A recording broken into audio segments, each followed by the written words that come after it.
Kita beralih ke Provinsi Lampung. Kasus korupsi dana bantuan operasional keluarga berencana atau BOKB tahun anggaran 2020-2021 memasuki babak baru.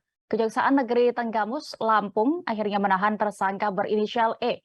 E sendiri adalah mantan Kepala Pemberdayaan Perempuan, Perlindungan Anak, Pengendalian Penduduk dan Keluarga Berencana, Tenggamus. Untuk laporan lengkapnya terkait kasus korupsi ini akan disampaikan rekan Diki Arif Tia, reporter Tribun Lampung. Silakan dengan informasi Anda. Terima kasih, Dea. Tindak pidana korupsi yang dilakukan mantan Kadis Perempuan, Pemberdayaan Perempuan, Perlindungan Anak, Pengendalian Penduduk dan Keluarga Berencana ini ia lakukan pada tahun 2021 sampai tahun 2020 sampai 2021. Untuk saat ini, tersangka E sudah diamankan di Rutan Kota Agung dari tanggal 4 Agustus sampai dengan 24 Agustus. Dan kasusnya saat ini masih dalam proses pendalaman pihak yang terkait. Dalam mencegah tersangka untuk melarikan diri, merusak atau menghilangkan barang bukti, kemudian tersangka mengulangi tindak pidana.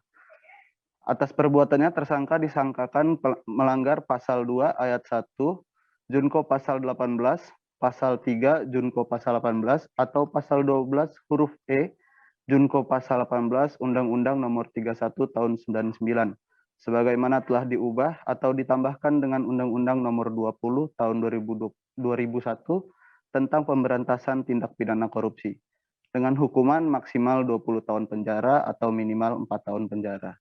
Demikian yang bisa saya sampaikan. Kembali ke studio deh.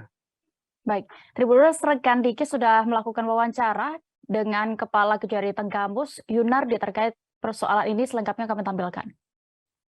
Tim penyidik Kejaksaan Negeri Tenggamus telah melakukan pemeriksaan terhadap tersangka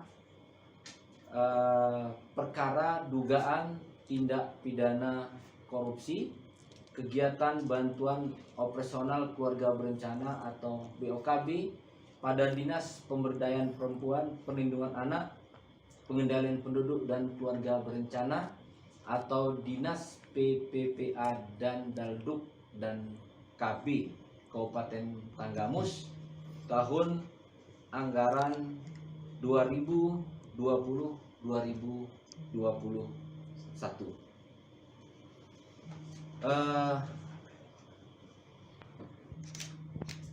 Tersangka atas nama inisial E tersebut hadir di kantor Kejaksaan Negeri Tenggamus untuk dilakukan pemeriksaan dengan didampingi oleh penasihat hukumnya, yaitu Sopian Setepu dan partner, berdasarkan surat kuasa khusus nomor 040-SK-SSP-8 Romawi 2022 tanggal 1 Agustus 2022.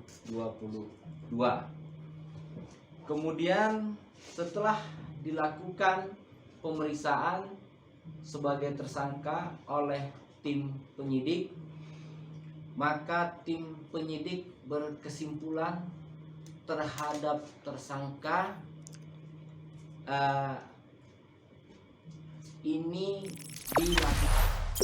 Jangan lupa subscribe, share, komen, dan like ya.